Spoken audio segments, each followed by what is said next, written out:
2h11, boa tarde a você, telespectador da TV Câmara. Nós estamos ao vivo, mais uma vez, nessa tarde chuvosa de terça-feira, dia 28 de maio, né? Antevéspera de feriado. E nós temos o prazer de começar esta edição do Clipe Eletrônico recebendo 3 vereadores. Do meu lado direito, o vereador Reis, do PT, primeira vez que participa aqui conosco. Vereador, seja bem-vindo, é um prazer tê-lo conosco. Muito obrigado, Wagner. Cumprimento aqui o vereador Mário Covas, vereador Natalini e também a sua produção e todos os telespectadores da TV Câmara. O vereador Reis é presidente da Comissão de Educação aqui da Câmara. E nós temos aqui ao lado esquerdo o vereador Mário Covas Neto e também o vereador Gilberto Natalini. O vereador Mário Covas Neto e o vereador Gilberto Natalini, ambos no quadro aí para vocês conferirem, ambos fazem parte, o vereador Gilberto Natalini aqui, como presidente da Comissão da Verdade, o vereador que é do PV de São Paulo, o vereador Mário Covas Neto, do PSDB de São Paulo, como relator da Comissão da Verdade. É um prazer tê-los conosco aqui. O prazer é todo meu, meus colegas aqui, que eu tenho o prazer de conviver quase que diariamente no plenário da Câmara e em outras atividades da Câmara Municipal em que a gente tem a oportunidade de estar juntos. É um prazer novamente estar aqui nesse programa e debatendo com as pessoas que estão nos assistindo. E o senhor, vereador Natalino, como é que está? Como é que está essa carga de emoções nesses 2 últimos dias? Estamos trabalhando muito, como sempre. Quero cumprimentar o vereador Reis, o vereador Covas, os telespectadores da TV Câmara e vamos... Vamos em frente. Vamos em frente. Bom, o Clipe Eletrônico, você já sabe, é um programa que se propõe a discutir os temas da cidade, aquilo que o aflige. Você pode participar pelo 3396-4368, está aí na tela, 3396-4368, mas você pode também, com o suporte do portal da Câmara, interagir em tempo real, claro, com os vereadores que aqui estão, mandando a sua pergunta via Facebook, via Twitter, participando, enfim, fazendo com que esse espaço democrático seja um espaço para a sua manifestação, para a sua dúvida em relação. Nós vamos falar do espólio, se é que a gente pode se referir dessa forma, do espólio da virada cultural e daquilo que está previsto para a Parada do Orgulho Gay, que acontece neste fim de semana aqui em São Paulo. Nós vamos falar também, e vamos abrir o programa com isso, com um tema que quando o vereador Gilberto Natalini sentou aqui, ele disse assim, eu já estou um pouco cansado de falar desse tema, que é o assunto que moveu aí a diligência ontem no 36º Distrito Policial e agora cedo aqui na Comissão da Verdade. Vocês dois preside e relata a Comissão da Verdade. E aí, vereador, que lançando luz sobre um processo histórico no qual ainda há muitas dúvidas, ainda há muita coisa a se esclarecer, não é isso? Nós convidamos o fotógrafo que fez a foto do Vladimir Herzog morto no DOI-CODE, em 1975. Ele veio dos Estados Unidos, ele mora lá há muitos anos. Ele praticamente saiu fugido do Brasil pelas circunstâncias de vida dele. E ontem eu e o vereador Covas, o vereador Yang e o vereador Pólice Neto fomos até o DOI-CODE junto com o fotógrafo.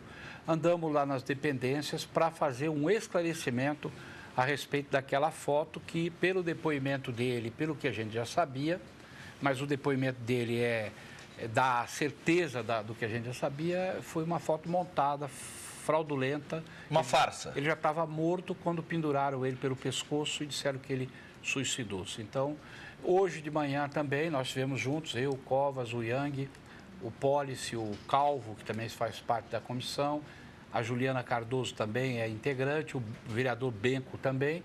Nós hoje ouvimos longamente o depoimento dele, como fotógrafo daquela ocasião, e também do Sérgio Gomes como preso político que estava no DOI-CODE quando o Herzog foi morto naquele ano de 75. Vereador Mário Covas Neto, quais as luzes, quais as conclusões que a Comissão da Verdade pode oferecer às famílias que tiveram ou que sofreram a repressão? Seu pai, Mário Covas, foi bastante castigado nesse período da ditadura, né? E eu lembro de uma vez ele ter dito o seguinte, que ele lutava pelo direito de falar e de tomar bandeirada de militantes de esquerda. O senhor deve se lembrar dessa passagem. Ele dizia que ele brigou muito para as pessoas terem o direito de se manifestar. Isso. E é fato. Eu acho que a Comissão da Verdade, ela serve primeiro para para que a gente... Eu não acho que ela tem um objetivo de retaliação ou de você buscar, procurar culpados, etc.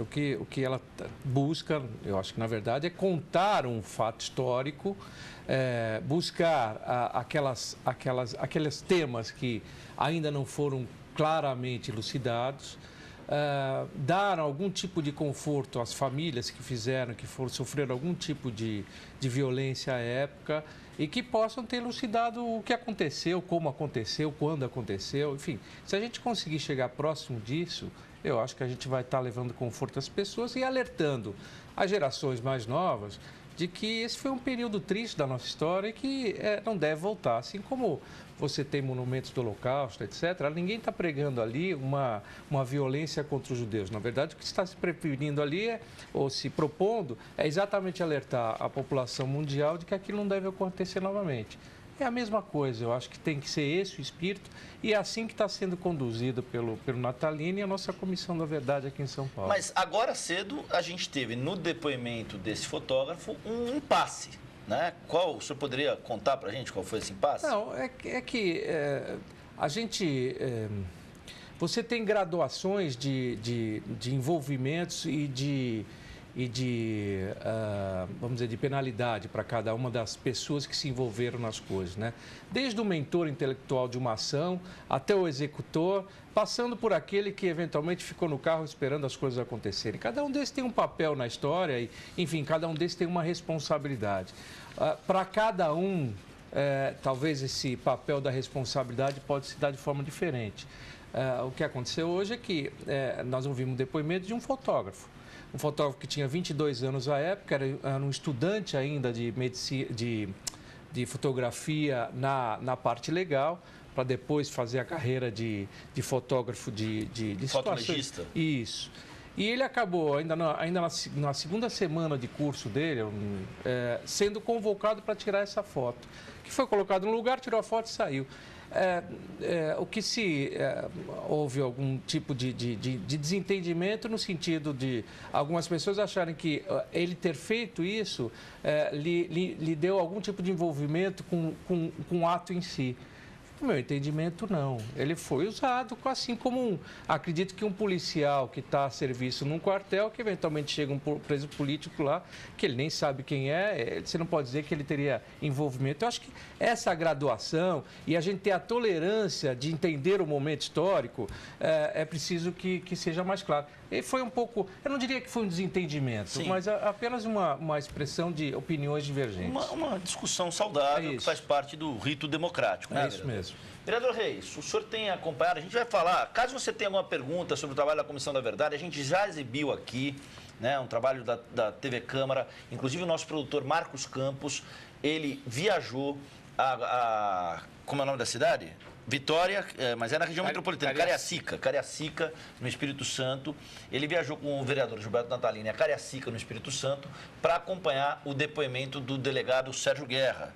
Né? Cláudio Guerra, o depoimento do delegado Cláudio Guerra, que nós trouxemos na íntegra aqui, 1h20, nós trouxemos na íntegra aqui na TV Câmara e também mostramos esse depoimento fracionado, os trechos mais contundentes, como por exemplo o da chacina da Lapa, do massacre da Lapa, em que ele conta que o delegado Fleury ficou chupando laranja para tentar dissimular as atenções no pós-operação, né?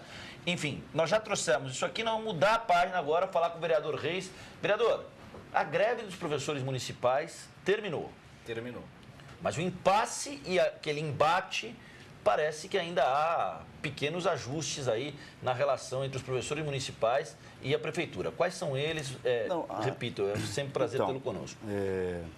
Cerca de, vamos dizer assim, 10 dias atrás, nós pedimos uma reunião com o presidente do sindicato, do CIPEM, o Cláudio Fonseca. Ele esteve aqui no meu gabinete para a gente conversar sobre a questão da greve.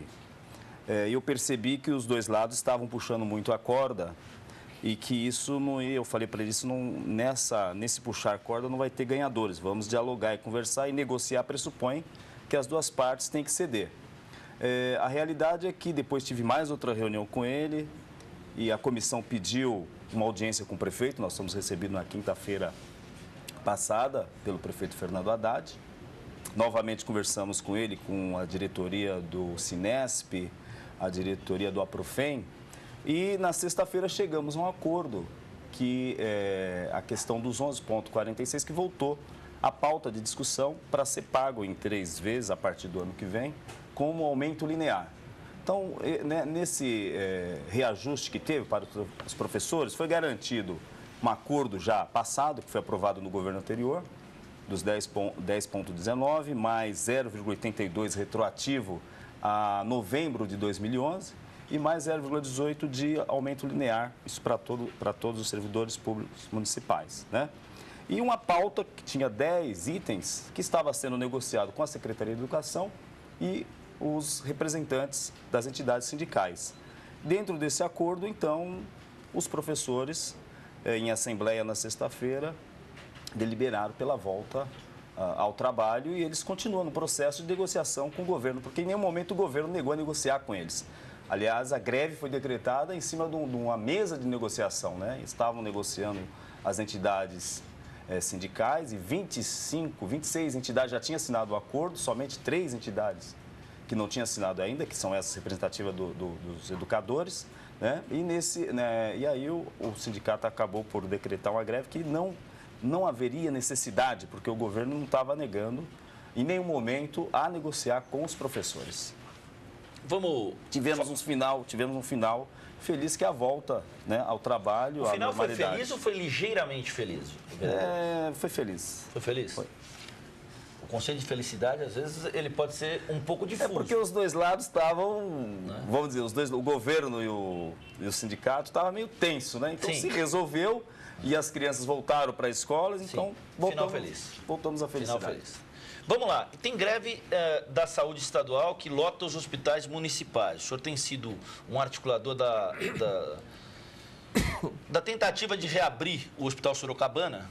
E essa greve, pacientes da Zona Leste vão buscar médicos em outras unidades. Espera chega às 5 horas, um diagnóstico que está na página do jornal Agora São Paulo, abrindo a cobertura do Agora São Paulo na página A4. O que é que a gente pode falar sobre este problema, vereador?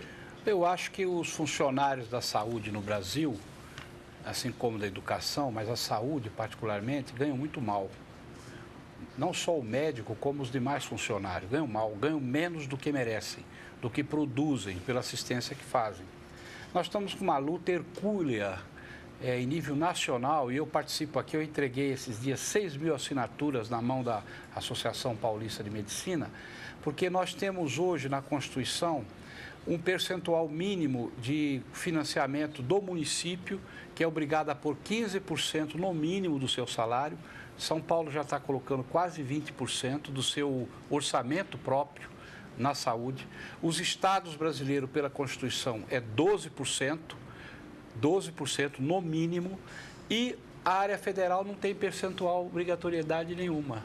Então, existe aí um furo na lei que nós estamos tentando corrigir com um projeto de iniciativa popular, pedindo ao Congresso que aprove 10% no mínimo para a área federal, do orçamento federal. Para você ter uma ideia, isso significaria 48 bilhões por ano a mais no orçamento de saúde do Brasil, que era o suficiente para nós darmos uma melhoria salarial de ponta a ponta no Brasil, evitando inclusive uma greve como essa que ocorre na Secretaria de Estado de São Paulo. Isso sem eximir o papel do prefeito ou do governador. Acontece que o cobertor é curto, estados e municípios já estão com a água pelo queixo, não conseguem mais colocar dinheiro e nós precisamos ir buscar o dinheiro lá onde o dinheiro não está vindo. Olha, para você ter uma ideia, os dados que eu peguei no Tribunal de Contas da União no ano passado, porque não tem esse percentual, o Ministério da Saúde congelou, deixou de aplicar no ano passado 17 bilhões de reais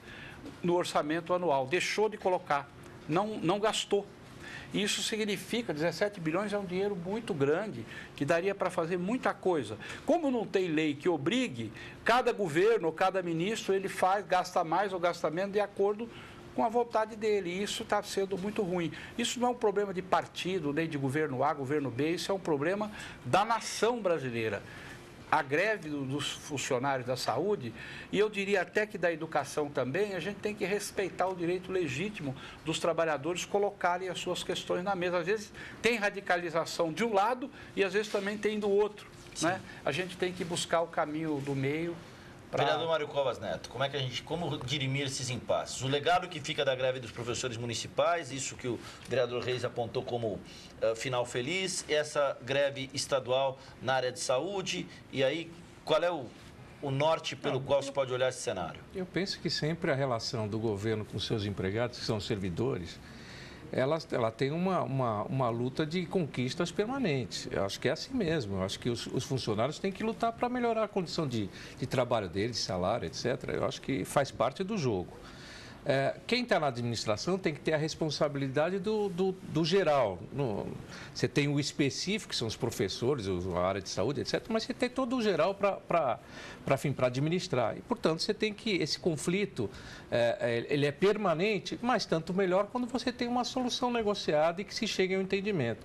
Entendimento pressupõe não prevalecer uma parte sobre a outra. Portanto, não vai ter nenhum contente com resultados. Os dois estarão contentes porque, afinal, foi o que foi possível negociar naquele momento. Eu só acho que na área da saúde, diferentemente da área de educação,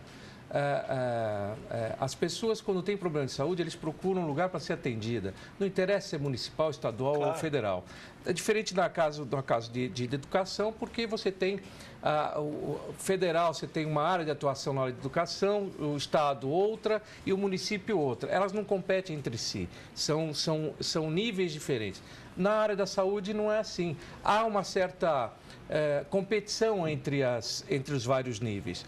E o pior é que se você tiver uma boa saúde disponibilizada pelo município, pelo estado, enfim, num lugar que seja boa a saúde, certamente os lugares vizinhos acabarão utilizando desse serviço, o que o tornará ruim novamente. Ou seja, ou você tem uma solução integrada, e aí dos 3 níveis de poder, sem concorrer entre si... Até porque, vereador, ainda em relação ao que o senhor está falando, e com base na notícia do agora, e aí nós realmente não estamos partidarizando esse tema, greve da saúde estadual lota hospitais municipais. Exato. Se a greve fosse da saúde municipal, lotaria era só inverter a palavra aqui. Sem dúvida. Né? Ou seja, o cara não quer saber se o hospital é municipal, federal, o cara quer resolver o problema dele. Mas o que eu acho que o problema é de gestão e gestão coletiva. Claro. Porque eu tive na época da campanha lá no SAMU e acabei sabendo que lá eles tinham um equipamento para pré-natal fechado numa sala. Por quê? Nacionalmente, se chegou à conclusão que era bom distribuir pelos vários SAMUs dos municípios esse equipamento, certamente isso serviu para outros municípios do Brasil, mas aqui em São Paulo não teve utilidade. E hoje você tem um equipamento numa sala.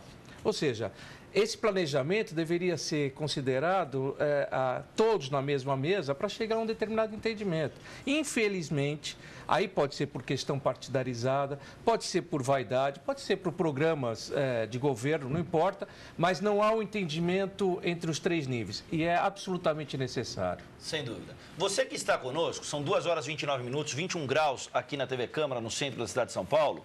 Nós estamos conversando hoje sobre temas relacionados à cidade de São Paulo. Já falamos um pouco da Comissão da Verdade. Temos a honra de receber o vereador Gilberto Natalini, presidente da Comissão da Verdade na Câmara Municipal de São Paulo. O vereador Mário Covas Neto, do PSDB, que é relator da Comissão da Verdade. E o vereador Reis, do PT, que é presidente da Comissão de Educação. Participe conosco, 3396-4368, 3396-4368 ou pelo portal da Câmara, entrando nos botões que permitem que você faça em tempo real a sua pergunta a um desses vereadores que está conosco aqui, no botão do Twitter ou do Facebook do portal da Câmara. Falamos já um pouco, rápidas pinceladas de saúde e de educação. Essa cultura de que o brasileiro quer resolver o problema dele, ou o paulistano que resolveu o problema dele, não quer saber muito se o problema é estadual, municipal, é um pragmatismo na cabeça do cidadão, não é? Tá na cultura, né? As pessoas querem, elas têm os seus problemas e elas querem solução.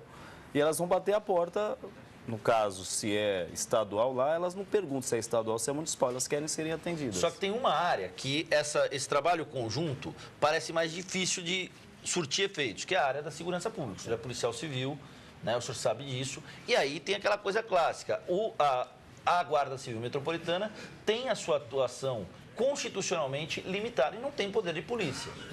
Inclusive, nós discutimos, que eu participo também da Comissão de Segurança aqui na Casa, e nós discutimos na última reunião de interagir junto ao Congresso Nacional para buscar o poder de polícia para as guardas em municípios acima de 500 mil habitantes. Eu acho que seria muito importante.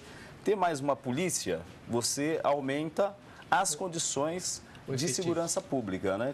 Você tem, porque a guarda, ela realmente tem uma atuação patrimonial, que está lá no artigo 144 da Constituição Federal, né? Que os municípios poderão constituir suas guardas com o intuito, com a finalidade de preservar o patrimônio público municipal, né?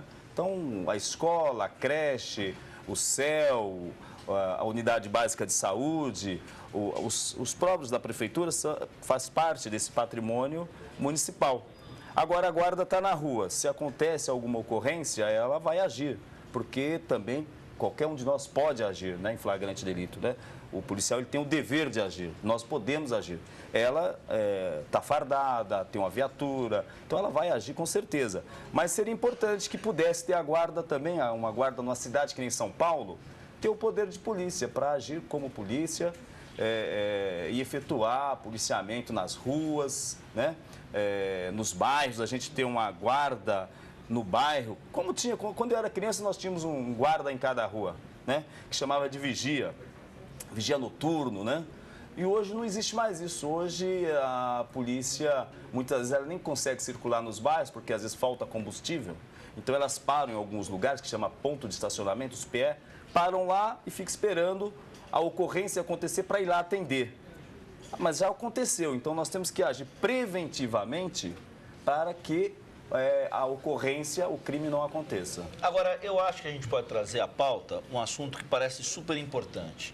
Os incidentes na virada cultural, que a gente comentou aqui bastante, 2 mortes, 5 pessoas feridas por armas brancas, tendo em vista não mais a virada cultural, que, como diz o ditado, Inês é morta nesse caso, mas a parada do orgulho gay. A reportagem do Jornal Estado de São Paulo, publicada hoje, a página A18, diz que o efetivo da PM pode ser reforçado em até 50% para o evento de domingo, para a polícia, para a realização da festa, ou seja, existe aí um movimento no sentido de evitar que aconteça na parada do orgulho gay, 17ª parada do orgulho de lésbicas, gays, bissexuais e travestis, seja mais seguro e que os shows realizados há 2 semanas na região central da cidade de São Paulo. O que é que pode ser feito efetivamente? Vamos começar pelo vereador Gilberto Natalini.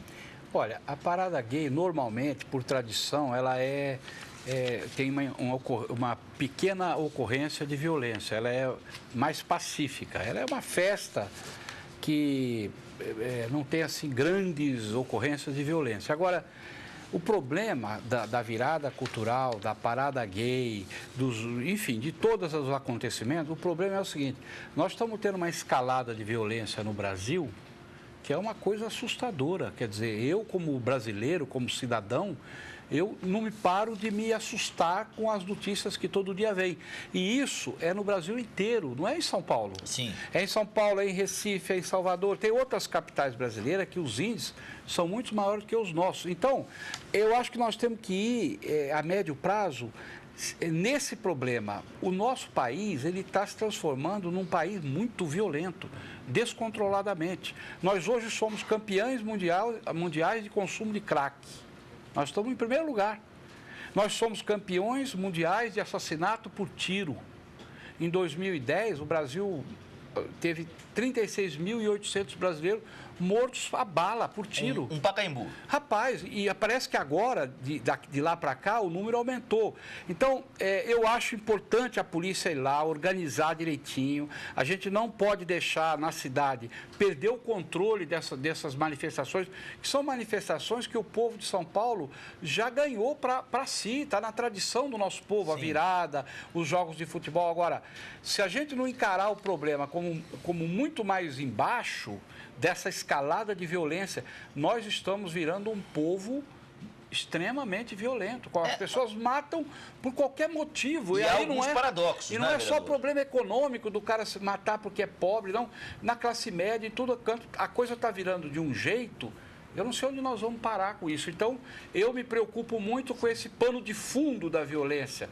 Obviamente queremos uma parada gay sem crime, sem nenhum tipo de lesão, uma coisa que funcione direito, assim como eu fiquei muito chateado com a virada cultural ter acontecido tudo aquilo. É ruim para São Paulo, é ruim para nós paulistanos, que o resto do Brasil e o mundo olhem para São Paulo e digam, lá reúne as pessoas para arrastão, para isso, para aquilo, para um dar tiro no outro, etc e tal.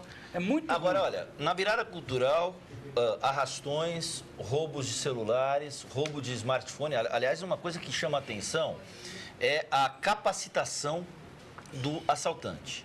O assaltante olha o celular que o senhor tem para decidir se ele vai roubar ou não o celular. Você quer dizer, entre o meu celular e o do Suplicy, ele escolheu o do Suplicy, exatamente, que é mais sofisticado um pouco, é o senador. É uma coisa... E o Suplicy... mais fácil Estava mais fácil. o celular. O Suplicy é um pouco mais, tá mais escondido. Suplicy é um pouco mais lento, então pegaram dele.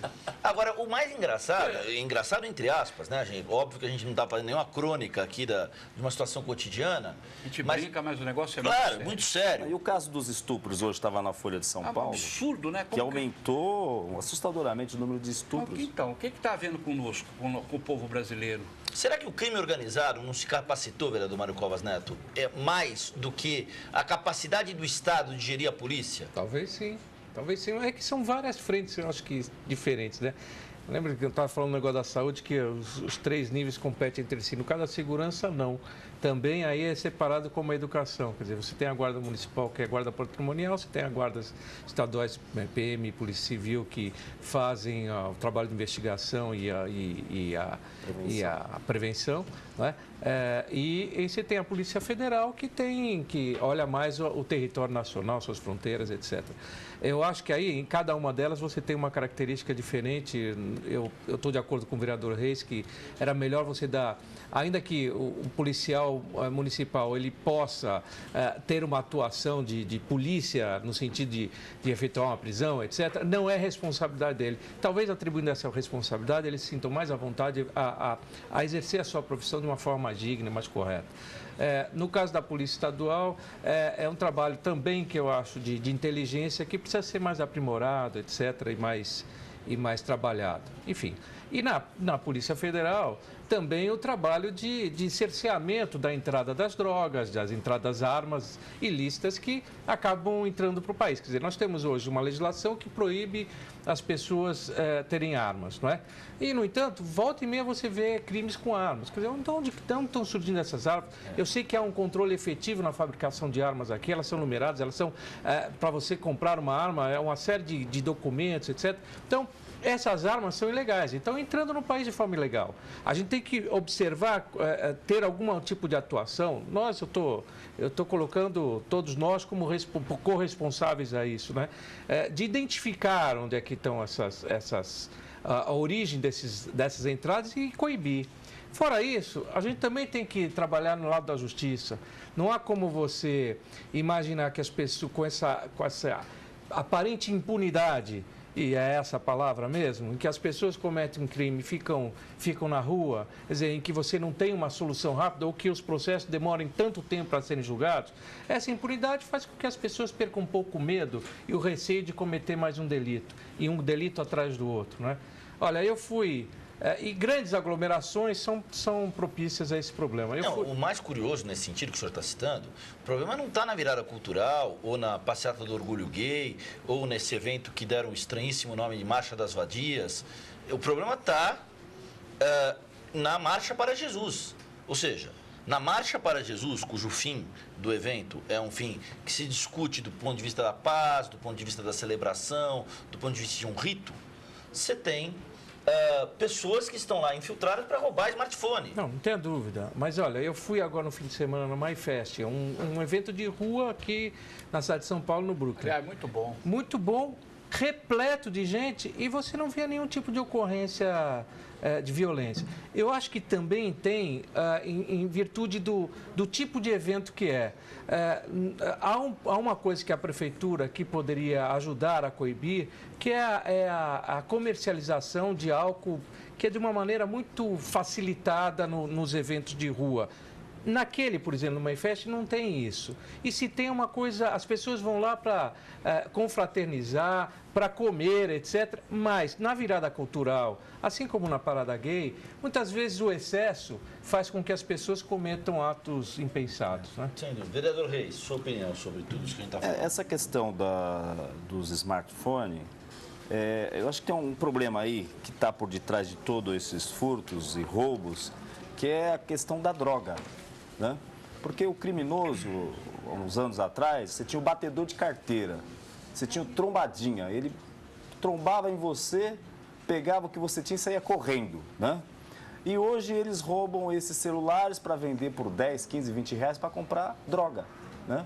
Então, se o poder público pudesse diminuir a quantidade de droga que se vende aqui nessa cidade, no estado, com certeza tivesse um número menor de viciados, com certeza diminuiria bastante esse tipo de crime, né? E a questão da violência, ela acontece nesses eventos assim e aparece porque é um evento, né, da cidade e vai aparecer, mas essa violência ela está todos os dias acontecendo. Se nós pegarmos aí as regiões mais periféricas, mulheres que estão lá com as suas bolsas, para 2 indivíduos numa moto, toma a bolsa delas, leva o celular. Essas ocorrências nós não tomamos conhecimento. Muitas vezes as pessoas nem sequer fazem o boletim de ocorrência. Porque às vezes vai à delegacia, fica 2, 3 horas lá, elas desistem de registrar as suas ocorrências. Mas isso acontece costumeiramente na periferia. Só que isso não vai aparecer na estatística. Não vai aparecer como acontece numa virada cultural, aí na parada do orgulho gay, né? Porque lá, como está concentrado, então as ocorrências lá acabam as pessoas divulgando e às vezes, muitas vezes, as delegacias têm posto móvel próximo, elas vão lá, fazem as suas ocorrências, mas isso acontece todos os dias. Todos os dias. Eu que trabalhei em delegacia na periferia, quantas pessoas não iam lá, olha, roubaram meu celular, parou 2 indivíduos numa moto, tomou minha bolsa. As mulheres, principalmente, que são vulneráveis, né? Sim. Os bandidos as atacam. Pessoas idosas. Você para no farol, às vezes eles chegam e nem mostram arma, eles batem no vidro e falam, passa o que você tem aí, nem precisa, porque as pessoas estão com tanto medo, elas estão em pânico, que a hora que elas vê 2, 3 caras do lado, elas já entregam tudo. E muitas vezes essa estatística não aparece. Há um grande número de ocorrências que acontece na cidade e que o Estado não tem conhecimento. E isso está atrelado, toda essa questão do tráfico de entorpecentes, porque é um grande negócio, é uma organização empresarial, né, que tem gerente, que tem compradores, que tem distribuidores na ponta, e que o Estado ele está ineficaz, ineficiente para dar resposta para tudo isso. Enquanto isso, a sociedade paga, e paga caro, e muitas vezes paga com a vida, né? Então, nós temos que ter uma política de prevenção e temos que ter uma política nas fronteiras, temos que ter uma política nas estradas, nas rodovias. Se você pegar o seu carro e sair daqui e viajar para um outro estado, dificilmente a polícia te para. É verdade. Você pode estar ali transportando 2 quilos de cocaína, maconha, arma. Dificilmente você tem os bloqueios. Eu já fui a Minas Gerais, por exemplo, rodei 1.200 quilômetros, eu não fui parado em nenhum momento. Eu poderia ali estar portando alguma coisa de origem criminosa. Então tem que ter uma fiscalização maior, tem que ter uma atuação maior do poder público. Corroborando o que o senhor está falando, vereador, eu viajo bastante. Viajo bastante para o interior de São Paulo, tal, tenho família em outras áreas do estado. Eu nunca fui parado. Nunca. Não é que, assim, nunca, em nenhum momento eu fui parado, nem por excesso de velocidade, em nenhum momento. Vou falar uma coisa para você. Diga, para você, para os meus colegas. Eu tenho 61 anos de idade, quer dizer, não sou um super idoso, mas também não sou uma criança. 50 anos quase de vida de trabalho social. Eu nunca vi na minha existência uma situação tão degradante do ponto de vista da segurança das pessoas, da convivência, da violência dentro das famílias, dentro dos locais de trabalho, nas ruas, nas festas, nas igrejas, em todo lugar. Ele falou do estupro. Imagina, agora começou a ter onda de estupro dentro das nossas cidades. No Rio, agora aqui, agora ali. Tá. E não é um problema de um local. Se você for problema de um local, você vai naquele local lá, é um problema nacional. Sim. Já nacionalizou. é o crime que se organizou muito hoje, como disse o vereador Reis, é uma indústria violentíssima de venda de drogas e outras coisas, né? E a degradação das pessoas na relação pessoa com pessoa.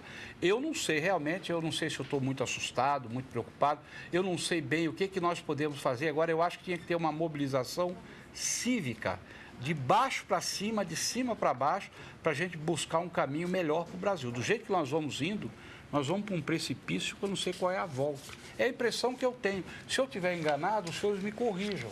Mas é o que eu sinto hoje. Eu sinto isso, o medo no olho das pessoas. Meus filhos já são 20 anos, 20 e poucos anos. Nós morremos de medo de quando eles saem à noite para ir para qualquer canto, de não voltar. De ser, entendeu? A gente morre. Todas as famílias têm esse medo hoje nas grandes cidades brasileiras. Infelizmente, é a realidade. Olha, nós temos aqui algumas perguntas para vocês, vereadores. Posso chamar de vocês? Pode. Posso chamar de vocês. Vamos lá. Pelo Twitter, a Caroline Gonçalves. O que vocês acham sobre os acidentes que aconteceram na virada cultural e o modo como o prefeito tirou a virada cultural da periferia? Eu acho que esse foi talvez o grande erro da virada cultural, sem falar do aspecto da violência, assim, conceitualmente. A virada cultural ela tem que aproximar a cultura da população. Na medida em que você tira da periferia e coloca para o centro, você está penalizando exatamente aqueles que têm menos condições, né? E ainda com problema de horário de ônibus, de condução, etc. Enfim, acho que foi um equívoco e eu espero, e eu sei que meus colegas, inclusive da base do governo, também pensam assim, de que isso, ano que vem, tenha que voltar enfim, voltar a como era, quem sabe até incrementando mais. A coisa da violência, eu acho que está muito atrelada à bebida, com os excessos todos que tiveram lá de drogas, bebidas, etc. Também as tribos, né? Quer dizer, determinados tipos de músicas ou de atividade cultural não se contrapõem a uma outra atividade. Acho que tomar um pouco de cuidado de saber qual é a tribo que está indo naquele lugar, para não se misturar com outra tribo, é extremamente importante. Uma preocupação antropológica. Exatamente, assim. é mesmo, Né? é mesmo. Porque alguns vão com a disposição de se indispor com os outros. Você tem que estar preparado para isso. Isso é a parte de inteligência da polícia. Ela tem que olhar isso mesmo, né? E ter a coisa, tentar cercar de controles para se evitar os excessos. E, portanto, eu tenho certeza que se evitando os excessos, o resultado vai ser melhor. Vamos lá. Pergunta enviada pela Patrícia Viana. O nosso Rafael Rissato, do Portal da Câmara, traz aqui as perguntas que estão chegando por redes sociais. Você pode participar pelo Portal da Câmara. Portal da Câmara, você entra no Portal da Câmara, câmara.sp.gov.br, e lá você encontra botões para assistir o programa, para interagir conosco via Twitter e via Facebook. A Patrícia Viana, por exemplo, via Portal da Câmara, ela pergunta aos vereadores se existe algum projeto em tramitação na Câmara que pretende criminalizar a homofobia e qual é a posição dos três a respeito do tema. Eu acho que para criminalizar, nós vereadores não temos poder legal, constitucional para criminalizar isso. Só a Câmara Federal. Só a União. Agora, vários projetos de lei existem na Câmara contra a discriminação, tem projeto de multa com instituições comerciais que façam qualquer discriminação, que maltratem as pessoas que têm opção sexual diferente. Isso tem não só projetos, várias iniciativas, como leis que já foram aprovadas aqui e que foram sancionadas pelos prefeitos para que São Paulo seja uma cidade que tenha maior tolerância, maior convivência entre as pessoas diferentes que tenham opções sexuais diferentes. O vereador Natalini respondeu, Patrícia, quer dizer, os vereadores não têm o poder da criminalização do preconceito homofóbico. Mas eu gostaria só de dizer o seguinte, não houve nenhuma manifestação até hoje de algum vereador com algum tipo de preconceito nessa área. Então, mesmo que fosse poder, não creio que alguém tomasse essa iniciativa. Vereador Reis, sua opinião sobre o tema? Para Patrícia Viana. Então, no CAI é uma questão de direito penal, né? Então, a nossa Constituição diz que só a União pode legislar em direito penal, né? Então, para criminalizar, tem que ser um projeto lá na Câmara dos Deputados e no Senado Federal. Lá, inclusive. Exatamente. Agora, é claro, eu acho que tudo está muito ligado à questão educacional e cultural e à estrutura familiar, né? Então, se a família é estruturada, é educada, se a criança é educada desde o seu berço, né? Recebendo orientações para combater esse tipo de discriminação, de preconceito, essas questões homofóbicas, nós não teríamos esses problemas, né?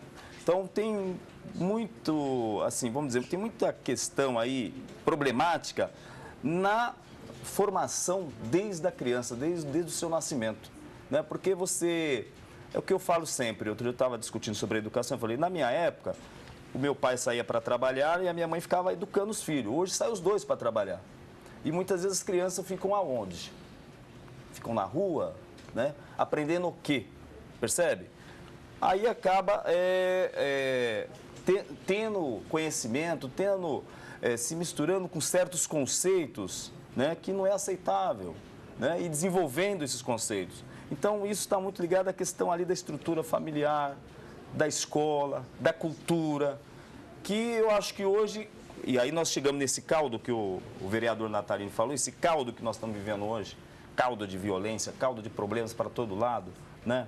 É o preconceito dentro das escolas, preconceito de raça, de gênero, né? Então, são coisas que estão muito ligadas à questão da educação. Sem dúvida. Com isso, vereador Reis, o senhor respondeu não apenas a Patrícia Viana, mas também a Sandra Lima, do bairro do Sacomã, que ligou para a gente pelo 3396-4368, 3396-4368, e fez exatamente essa pergunta. Vereador Reis, tem um xará seu, um telespectador chamado Paulo Reis, que faz a seguinte pergunta: por que não há, comentário do vereador Mário Costa, parecendo um mediador de debate político agora, né? Aquela coisa assim, nossa, vamos pegar um vereador da situação do PT e jogar para o vereador da oposição comentar. Por que não há guardas municipais nas escolas municipais? Essa é uma pergunta que eu tô cobrando também, né? Porque eu venho aqui na Câmara, tem guarda, eu vou lá na Prefeitura, tem guarda, eu vou na Assembleia Legislativa, tem policiais militares. Eu fui ao Palácio do Governo, fui recepcionado por uns 30 policiais militares. E eu vou à rua, eu vou à escola do Estado, da Prefeitura, não tem a segurança. Aí, tá faltando, muitos estão doentes, outros estão de licença médica, porque às vezes o trabalho é estressante, por isso que eu falei outro dia que eu sou contra esse negócio de bico, seja qual ele for, bico oficial, lei delegada, eu sou contra, porque o policial não pode estar estressado para dar segurança para a população. Mas o problema é simples, o policial também não consegue viver com o salário que ele recebe. Então o Estado tem que pagar bem os seus policiais. Se tem uma categoria que tem que receber bem e ser cobrada, não é só receber, não é só pagar, você tem que pagar e cobrar, e exigir. Se tem uma categoria que tem que ser bem paga e cobrar o tempo todo dela respostas, é a polícia. Porque muitas vezes sua vida pode depender de um policial. Muitas vezes você está na rua, dependendo de como aquele policial está, aquele tiro pode te acertar. De repente ele nem estava apontado para você, mas na situação que ele se encontrava, acabou trazendo esse prejuízo para a sociedade. Então o policial não é para ficar fazendo bico, fazendo lei delegada, ele é para se dedicar exclusivamente à segurança da população, a garantir que a população tenha segurança. Isso é a minha opinião, não mudo, já falei para o Coronel Telhada, Coronel Camilo, falei, olha, vereadores, policial estressado, eu tenho medo dele. Policial que não está bem com a família, que não está descansado, bem treinado, bem preparado, policial que não consegue subir um escadão porque não tem condicionamento físico, eu tenho medo dele. Então eu quero um policial bem pago, bem preparado, mas eu vou exigir. Aqui você tem que dar resposta para a população, porque nós estamos pagando você para isso. Então, vereador, o prefeito Fernando Haddad, por exemplo, ele anunciou agora a contratação de 2.000 guardas, né? A gente espera que com isso, após esses guardas serem contratados, treinados, que possa ter guardas nas escolas, nas creches. Eu fui lá na creche do Parque Fernanda e tinha lá a diretora com 63 anos e 136 crianças.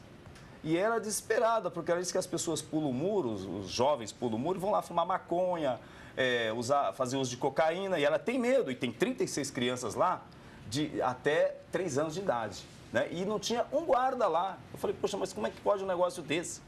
Tem que ter guarda nas creches, tem que ter guarda nas escolas. Mas não é só da prefeitura, não. Do Estado também. Vereador Mário Covas Neto. Eu acho que a atribuição da Guarda Civil, a Guarda Metropolitana, é exatamente a preservação e a guarda do patrimônio. A ela compete fazer esse acompanhamento nos próprios municipais. Guardas em escola, em creches, etc., eu acho que precisa ter, mas é guarda municipal, é guarda metropolitana. O guarda, a polícia militar ou a polícia civil, ela tá constitucionalmente... Não necessariamente. Que antigamente tinha. E eu mesmo, na minha época, eu escalava os policiais nas escolas. Não necessariamente. Hoje não tem mais. Ronda sei, escolar são raras. Eu acho que naquelas escolas onde há necessidade de você ter guarda, tem que ter guarda. Não importa muito se é municipal ou estadual, ou enfim. O que eu quero dizer é que a atribuição constitucional da guarda metropolitana é da guarda patrimonial. Portanto, as guardas em escolas, em bens públicos, deveria ser feito primordialmente pela guarda metropolitana. Eu penso que você tem um efetivo, que é um efetivo mais ou menos... tem uma lógica, a quantidade de policiais versus o número da população. Isso mundialmente. Se você designar para cada próprio municipal um guarda, provavelmente vai faltar guardas para fazer a fiscalização na rua, o patrimoniamento na rua. Por isso mesmo que cada uma delas tem a sua competência. Hoje, a competência da guarda, da preservação do bem patrimonial é da guarda metropolitana. Portanto, é um rearranjo ou uma definição das suas escalas de trabalho, locais, etc., que precisa ser definido pelo poder público. Sem dúvida. A gente agradece aqui no camarote aqui da TV Câmara o vereador Marquito, né? Recém-chegado à Câmara, vereador, figura simpática, que a gente sempre encontra pelos corredores aí da Câmara. Vereador Reis, a gente tem que terminar, vocês têm sessão agora. Vereador Natalino, uma pergunta final para o senhor, que vem do Ricardo Aguiar de Lima, do Tatuapé. Ele mandou essa pergunta pelo telefone. Qual foi o maior desafio e a maior emoção que o senhor viveu nesses dias com a Comissão da Verdade? Eu vi a enquadrada que o senhor deu no Ustra, lá em Brasília, né? E eu queria saber o que o senhor pode responder a esse nosso telespectador. 2 palavras. A maior emoção que eu tive esse período todo foi ontem voltar, depois de 41 anos, eu nunca tinha voltar nas dependências do DOI-CODE, onde eu estive preso em 1972 e fui bastante torturado lá pela repressão política do regime militar. Voltar lá ontem foi uma coisa realmente, um desafio ao galo, como a gente brinca, né? Mas o que o senhor sentiu, vereador? Conta um pouco mais disso. Teve adrenalina. Uma mistura de tristeza com vazio, com vontade de... né? É uma mistura de sentimentos, não dá para definir bem o que é. Eu posso garantir para você que não é um sentimento bom. É um sentimento de desgaste interior, porque você vai se lembrando de você e dos outros, o que você viu ali. Foi muito chocante para mim esse retorno lá. Lamento informá-los que nós estamos acabando o programa. Passou 1 hora que passou rapidinho. A gente fica aqui até amanhã. Se a gente quiser, a gente Vamos fica mais lá? uma hora. Vamos lá. Vocês são sempre bem-vindos. Vereador Mário Covas Neto, o GC aí do vereador Mário Covas Neto, para você entrar em contato com o gabinete dele. Tá lá, ó lá, vereador Mário Covas Neto, do PSDB, que esteve conosco, que já não é a primeira vez que está conosco aqui no Clipe Eletrônico, virá outras vezes, não é isso, vereador? Com certeza, sempre que for convidado. É um prazer. Um dia nós vamos falar do Santos, vereador. Bom. Há o presságio Temos de que um monte de assuntos nuvens agora. negras rondam a Vila Belmiro, né? Vereador, que time o senhor torce? Eu sou corintiano. O senhor é corintiano, o senhor está tranquilo. Todo mundo tem seu defeito, né? O senhor está tranquilo. O contato do vereador Gilberto Natalini aí na tela para você conferir. E o vereador Reis, nem preciso falar, nós acabamos de mostrar no Jornal da Câmara, o vereador Reis foi conhecer ontem as obras da Arena Palmeiras, né? E fui escolhido líder da bancada do Verdão aqui na Câmara.